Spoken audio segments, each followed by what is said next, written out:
Hello, welcome back to Creative Edmo.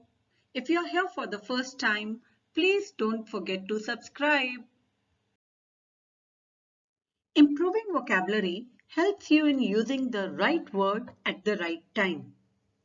Words are like tools which help you speak and write English better. So let's continue with the Word of the Day series.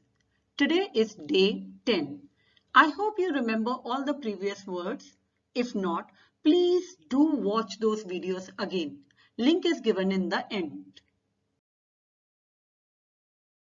So let's see if you can guess today's word. It means a noisy argument or quarrel. Sometimes you see people doing it on road. Some accident happens and there you have it.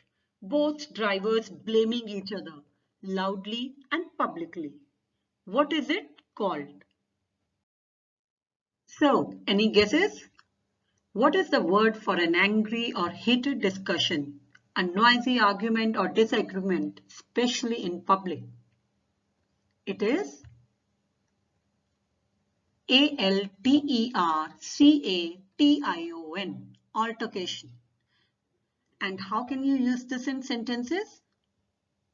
She had an altercation with the manager. Any kind of physical altercation is not acceptable. So now you know it. Try not to be a part of any altercation. Live peacefully, stay happy, and don't forget to like, share, comment, and subscribe to Creative Edmo. Thank you.